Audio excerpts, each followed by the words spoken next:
9ാമത്തെ chapter സംസ്കാരവും ഭരണ സംവിധാനവും ദിനവൃത്താന്തങ്ങളും എന്ന് പറയുന്ന ഒരു പാഠഭാഗമാണ്. ഇത് മുഗളംപേറുമായി ബന്ധപ്പെട്ടുള്ള ഒരു ചാപ്റ്ററാണ്. ആ കാലത്തുള്ള അഡ്മിനിസ്ട്രേഷൻ, അവരുടെ സ്ത്രീകളുടെ ജീവിതം, അതുപോലെ തന്നെ അവരുടെ ഭരണ കാര്യക്ഷമമായിട്ടുള്ള പ്രവർത്തനങ്ങളൊക്കെ ചർച്ച ചെയ്യുന്ന ഒരു ചാപ്റ്ററാണ് ഇതിൽ നമുക്ക് ഏറ്റവും കൂടുതൽ പഠിക്കാനുള്ള 2 ഭാഗങ്ങളുണ്ട്. അഡീഷണൽ ആയിട്ട് ഒരു കാര്യം കൂടെ സമയം ഉണ്ടെങ്കിൽ പഠിക്കാൻ വേണ്ടിയിട്ട് പറഞ്ഞു തരികയും ചെയ്യും. ഓക്കെ, ഇതിൽ ഏറ്റവും കൂടുതൽ ചോദ്യമായിട്ട് വന്നിട്ടുള്ള ഒരു ഭാഗം എന്ന് പറഞ്ഞാൽ അത് അക്ബർനാമയും ദിനവൃത്താന്തങ്ങളുമാണ് എന്ന് തന്നെ പറയേണ്ടതായിട്ട് വരും. അക്ബർനാമയും ദിനവൃത്താന്തങ്ങളും പറയുമ്പോൾ അക്ബർനാമ, ബാദുഷാനാമ, അലംഗീർ നാമ, ഹുമയൂൺ നാമ മുതലായവ മുഗൾ കാലഘട്ടത്തിലെ പ്രധാന ദിനവൃത്താന്തങ്ങളാണ്. മുഗൾ സാമ്രാജ്യത്തിന്റെ ആദ്യകാല രാഷ്ട്രീയ കേന്ദ്രമായ ആഗ്രയിലാണ് അക്ബർനാമയുടെ രചയിതാവ് അബുൽ ഫസൽ ജനിച്ചത്. ഗ്രീക്ക് തത്വചിന്തയിലും സൂഫിസത്തിലും ആഴത്തിലുള്ള അറിവുള്ള അദ്ദേഹം ബഹുഭാഷാ പണ്ഡിതനായിരുന്നു. ഒരു സ്വതന്ത്ര ചിന്തകൻ എന്ന നിലയിൽ ഇസ്ലാമിക മതപണ്ഡിതന്മാരായ ഉലമമാരുടെ കർക്കശമായ വീക്ഷണത്തെ അദ്ദേഹം എതിർത്തു. അക്ബറുമായി അടുത്ത ബന്ധം സ്ഥാപിക്കാൻ ഇത് അദ്ദേഹത്തെ സഹായിച്ചു.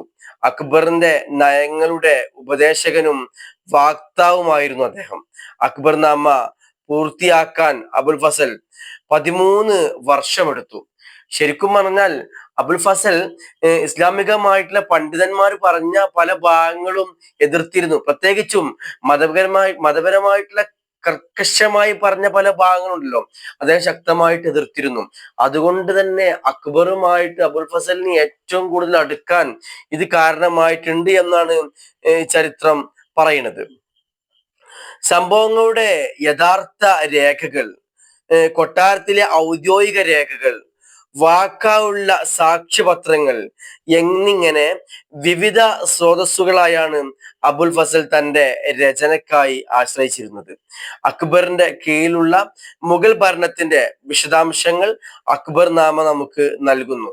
അഥവാ അദ്ദേഹം 3 രീതിയിലാണ് സോഴ്സുകൾ കണ്ടെത്തിയത്. ഒന്ന് സംഭവങ്ങളുടെ യഥാർത്ഥ രേഖ, മറ്റൊന്ന് കൊട്ടാരത്തിലെ ഔദ്യോഗിക രേഖ. ഇതെന്താ കൊട്ടാരത്തിലെ ഔദ്യോഗിക രേഖയും സംഭവങ്ങളുടെ രേഖയും? ഇത് ചിലപ്പോൾ രണ്ടും രണ്ടായിരിക്കും. ഇപ്പോ ഒരു പഴയകാലത്ത് കേസ് നമ്മൾ പഠിക്കുകയാണെങ്കിൽ ഈ കേസ് ഫയലുമായി ബന്ധപ്പെട്ട് പോലീസുകാരുടെ വീക്ഷണം ആയിക്കൊള്ളണമെന്നില്ല ആ നാട്ടിലുള്ള ആളുകൾക്ക് അതിനെ കുറിച്ച് പറയാനുണ്ടാവുക. രണ്ടും രണ്ടായിരിക്കും. കൊട്ടാരത്തിലെ സൂക്ഷിപ്പുകളിൽ നിന്ന് വന്ന രേഖകൾ പോലെ ആവില്ല ആ സംഭവം നടന്ന സ്ഥലവുമായി ബന്ധപ്പെട്ട് കാര്യങ്ങൾ സംസാരിക്കുമ്പോൾ കിട്ടുന്നത്.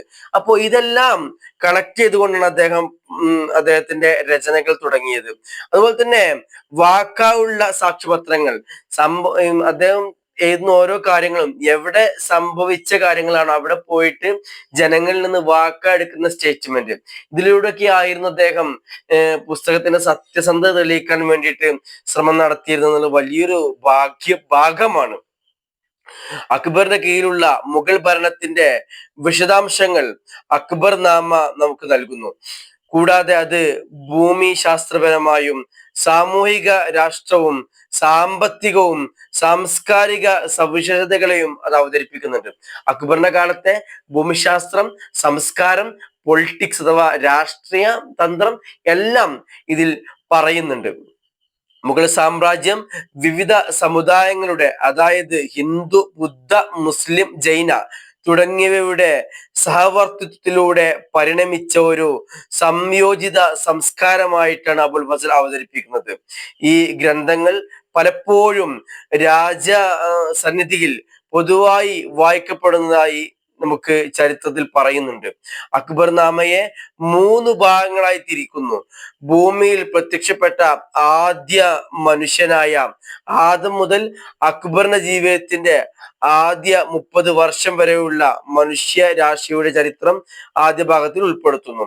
2ാം ഭാഗം അക്ബറിന്റെ 46ാം ഭരണവർഷം 1601 CE വരെയുള്ള സംഭവങ്ങളെ വിവരിക്കുന്നു. ഐനി അക്ബരി എന്ന് വിളിക്കപ്പെടുന്ന 3ാം ഭാഗം അക്ബറിന്റെ ഭരണകാലത്തെ ഭരണം, സൈന്യം, റവന്യൂ, ഭൂമിശാസ്ത്രം മുതലായവ കൈകാര്യം ചെയ്യുന്നു.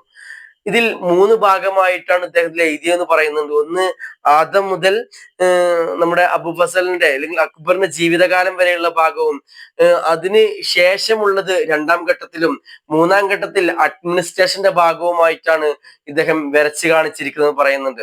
അല്ല, അബുൽ ഫസലിന്റെ രേഖയാണിത്. അക്ബർനാമ അക്ബറിന്റെ കാലത്തെ കൂടുതലും ചരിത്രകാരന്മാർക്ക് ഇല്ലെങ്കിൽ വരും തലമുറക്ക് ലഭിക്കുന്ന രീതിയിൽ എഴുതപ്പെട്ട വലിയ രേഖയാണ്. ഇത് ആധികാരികമാവാൻ വേണ്ടി അബുൽ ഫസൽ ഒരുപാട് റിസ്ക് എടുത്തിട്ടുണ്ട്. 13 വർഷം കൊണ്ട് എഴുതി തീർത്താണ് ഇത്രയും വലിയ ഒരു കാവ്യമെന്ന് നിങ്ങൾ മനസ്സിലാക്കണം. ഇത് ഈ ഭാഗത്ത് വരുന്ന ഏറ്റവും പ്രധാനപ്പെട്ട ചോദ്യമാണ്. ഷോർട്ട് നോട്ട് വേണമെങ്കിൽ ചോദിക്കണം കേട്ടോ, മറക്കരുത്. അതുപോലെ തന്നെ സംശയങ്ങൾ ഉണ്ടെങ്കിൽ നിങ്ങൾക്ക് ചോദിക്കാൻ വാട്സപ്പ് നമ്പർ അടിയിൽ കൊടുക്കുന്നുണ്ട്. ഓക്കെ, ഇനി പറയാനുള്ളത് അബ്ദുൽ ഹമീദ് ലാഹോരി എഴുതിയ ബാദുഷാ നാമയെ കുറിച്ചാണ്. ബാദുഷാ നാമ ആരതാണെന്നുള്ളത്, ആര് ചരിത്രമാണ് പറയുന്നത് എന്നുള്ളത്, ഏത് കാലഘട്ടമാണ് വിവരിക്കുന്നത് എന്നുള്ളത് മനസ്സിലാക്കാൻ ബാദുഷാ എന്നുള്ള പേര് തന്നെ നമുക്ക് മതിയാവും എന്നാണ് മനസ്സിലാക്കുന്നത്. ഞാൻ നിനക്ക് താജ് തോൽക്കണ കൂടെ വെച്ചോളാം. അറിയാലോ, തന്റെ ഭാര്യയോടുള്ള സ്നേഹം താൻ മരിച്ചാലും ലോകമെമ്പാടും അറിയണമെന്നുള്ള ഒരു ശാഠ്യം ഒരു രാജാവിന്റെ ഉള്ളിൽ പതിഞ്ഞത് കൊണ്ടാണ് ഇന്നും താജ്മഹൽ ഒരു ലോകത്ത് മഹാത്ഭുതമായി നിൽക്കുന്നത്. ശരിക്കും ഷാജഹാന്റെ ആ ഒരു കാലഘട്ടം പറയുന്ന ഭാഗം തന്നെയാണ് ബാദുഷാ നാമ എന്ന് പറയുന്നത്. പറഞ്ഞല്ലോ, ബാദുഷാ നാമയെ കുറിച്ച് കൂടുതൽ പറയുമ്പോൾ ഷാജഹാൻ ചക്രവർത്തിയുടെ ഭരണകാലത്തെ ചരിത്രമാണ് ബാദുഷാ നാമ. അബ്ദുൽ ഹമീദ് ലാഹോരിയാണ് ഈ ഗ്രന്ഥം രചിച്ചത്. ബാദുഷാ നാമയിൽ 3 ഭാഗങ്ങളായിട്ട് ഇതിനെ തിരിക്കുന്നുണ്ട്. ആദ്യ 2 വാല്യങ്ങൾ ഷാജഹാന്റെ ഭരണത്തിന്റെ ആദ്യ 2 ദശകങ്ങളായിട്ട് കണക്കാക്കുന്നു. 1627 ടു 47 വരെയുള്ള കാലഘട്ടം. അദ്ദേഹത്തിന്റെ ഭരണത്തിന്റെ ആദ്യ കാലഘട്ടമാണ് ഇതിൽ വിവരിക്കുന്നത്. എന്നാൽ പിന്നീട് 2ാം ഭാഗം എഴുതാൻ ലാഹോരിയെ കൊണ്ട് കഴിഞ്ഞില്ല. എഴുതാൻ തുടങ്ങിയപ്പോഴേക്കും അദ്ദേഹം രോഗശയ്യയിലാവുകയും അദ്ദേഹത്തിന് എഴുതാൻ പറ്റാത്ത വിധത്തിലാവുകയും പിന്നീട് അദ്ദേഹം അത് പൂർത്തിയാക്കാതെ ഈഹലോകവാസം വെടിയുകയാണ് ചെയ്തത്. പിന്നീട് അത് പൂർത്തിയാക്കിയത് വാരിസ് എന്ന് പറയുന്ന മറ്റൊരു പണ്ഡിതനെ കുറിച്ചാണ് പറയുന്നത്.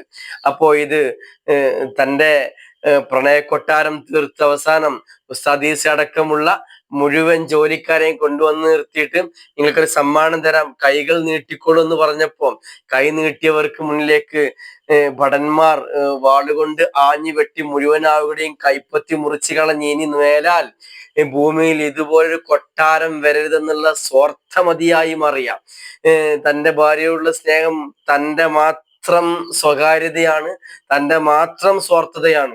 ഇനി ആരിലേക്കും ഇത് വരാൻ പാടില്ല എന്നുള്ള നിർബന്ധ ബുദ്ധിയോടുകൂടി ചെയ്ത ഷാജഹാൻ എന്ന് പറയുന്ന ചക്രവർത്തിയെ കുറിച്ചാണ് ബാദുഷാ നാമയിൽ പറയുന്നത്. ഓക്കെ, ഇത്രയും കാര്യം പറക്കരുത്. ഇത് 2 ഭാഗത്തുനിന്ന് ചോദ്യം വരാറുണ്ട്, അത് എഴുതണം. നിർബന്ധമായിട്ടും സംശയങ്ങൾ നിങ്ങൾ ചോദിക്കണം. വാട്സപ്പ് നമ്പർ ഇതിന്റെ കൂടെ ചേർത്തിട്ടുണ്ട്. നോട്ട്സ് വേണമെങ്കിൽ, ഷോർട്ട് നോട്ട് വേണമെങ്കിൽ അതും നിങ്ങൾക്ക് നൽകാവുന്നതാണ്, ചോദിക്കണം. ഓക്കെ, മറ്റൊരു സെക്ഷനുമായി മറ്റൊരു സമയത്ത് വീണ്ടും വരാം. Okay, thank you.